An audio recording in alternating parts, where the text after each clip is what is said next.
तर आपल्या पत्रकार परिषदेमध्ये भूमिका मांडत असताना उद्धव ठाकरे नेमका काय म्हणाले पाहूया। तुम्ही आम्हाला वैरी ठरवलं, ठीक आहे, जनता बघून घेईल, पण महाराष्ट्राच्या दैवताचा सुद्धा उल्लेख करायचा नाही। जी आमची घोषणा आहे, जय भवानी जय शिवाजी, या घोषणेला सुद्धा तुम्ही जय भवानी हा शब्द काढायला लावताय।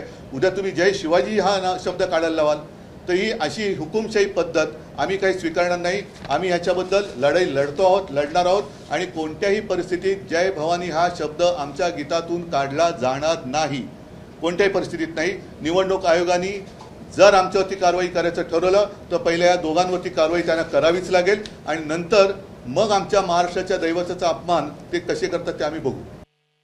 पंतप्रधान असं म्हणालेले आहेत की बजरंग बली की जय बोलून तुम्ही बटन दाबा। अमित शाह म्हणाले की तुम्ही आम्हाला मत द्या, आम्ही तुम्हाला रामलल्लाचं दर्शन घडू। आम्ही सुद्धा राम भक्त आहोत, आम्ही सुद्धा हनुमान भक्त आहोत। महाराष्ट्राचा विचार केला तर महाराष्ट्रामध्ये आई तुळजा भवानी हे महाराष्ट्राचं कुलदैवत आहे। ज्या तुळजा भवानीने छत्रपती शिवाजी महाराजांना आशीर्वाद दिले। अगदी भवानी तलवारीची सुद्धा एक गोष्ट किंवा एक प्रसंग हा सगळ्यांच्या हृदयामध्ये कोरला गेलेला आहे।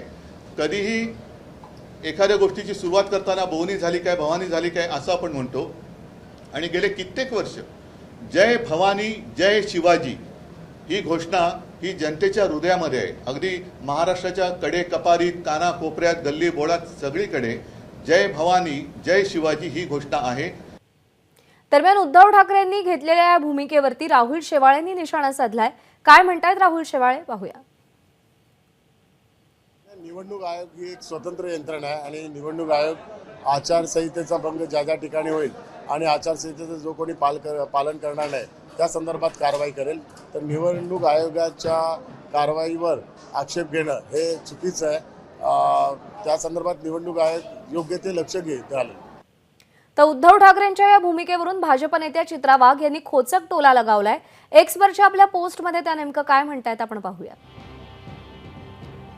चित्रा वाघ यांचं ट्विट असं आहे की उद्धव ठाकरेंनी हिंदुत्व पूर्णपणे सोडून दिल्यानं आणि त्यामुळे जय भवानी हा परमपवित्र नारा उच्चारण्याची लायकी त्यांनी गमावली असल्यानं त्यांना हे शब्द काढण्यास सांगितले असावेत असं दिसतंय।